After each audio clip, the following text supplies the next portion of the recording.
Hi welcome back to my channel AG cinema time. வணக்கம். இன்னைக்கு நம்ம பார்க்க போற படத்தோட பேரு ஃபேமிலி பேக். இந்த படத்துல ஹீரோ ஹீரோயின் அப்புறம் அவங்களோட 3 குழந்தைங்களும் லீவ்ல ஹீரோவோட அப்பா வீட்டுக்கு போயிருக்காங்க. அவர் வீட்ல இருக்க கேம் பாக்ஸ் எடுத்து ஃபேமிலில இருக்க எல்லாரும் சேர்ந்து ஆட ஆரம்பிக்கிறாங்க.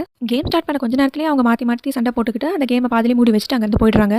இப்போ அந்த கேம் பாக்ஸ்ல இருந்து ஒரு லைட் வந்து அந்த இடமே நிலநடுக்கம் மாதிரி ஆடுது. எல்லாரும் ஓடி போய் அண்டர் கிரவுண்ட்ல ஒளிஞ்சிக்கிறாங்க. இப்போ அந்த நடுக்கலாம் நின்னோனே எல்லாரும் அண்டர் கிரவுண்ட்ல இருந்து மேல வந்து பார்க்கறாங்க. வீடு அவங்கள சுத்தி இருக்க இடம் எல்லாமே வேற மாதிரி இருக்கு.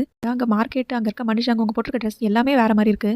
அங்க ஒருத்தர் குதிரையில வராரு. அவர்கிட்ட இது என்ன வருஷம்னு கேட்டா, அவர் 1800ன்னு சொல்றாரு. இவங்க 2024லேருந்து 1800க்கு போயிட்டாங்க இப்போ. இந்த கேம்ல அவங்க விளையாடுறப்ப அவங்ககிட்ட என்ன கார்டு இருந்தோ அதோட சூப்பர் பவர் அவங்களுக்கு இப்போ இருக்கு. சின்ன பொண்ணு உல்ஃப் கார்டு எடுத்ததுனால நைட்ல உல்ஃபா மாறுற பவர் அவங்க கிட்ட இருக்கு. அந்த கேம்ல இருக்க இவங்க கார்டு தவிர மத்த 3 கார்டு எக்ஸ்ட்ரா இருக்கு. அது என்னன்னா உல்ஃப் கார்டு தான். சின்ன உல்ஃப் மட்டும் இவங்க வீட்ல இருக்க பொண்ணு தான். அந்த 4 உல்ஃபையும் கொன்னாதான் இவங்க வெளிய போக முடியும் இந்த கேம் விட்டுன்னு புரிஞ்சுக்கிறாங்க. உல்ஃப கண்டுபிடிச்சு கொன்னு அந்த கார்டு எடுத்து அந்த கேம்ல வச்சுட்டாலும் இவங்க வீட்ல இருக்க குட்டி பொண்ணு கொன்னாதான் இன்னொரு கார்டு கிடைக்கும். அப்பதான் அவங்க டைம்லைனுக்கு வர முடியும். அது எப்படி பண்ண போறாங்க அப்படிங்கிறது இந்த படத்தோட கதை. இந்த படம் நெட்ஃப்ளிக்ஸ்ல இருக்கு. தமிழ் டப்லயே அவைலபிளா இருக்கு. இந்த வீடியோ உங்களுக்கு பிடிச்சிருந்தா லைக் பண்ணிக்கோங்க. நம்ம சேனலை சப்ஸ்கிரைப் பண்ணிக்கோங்க.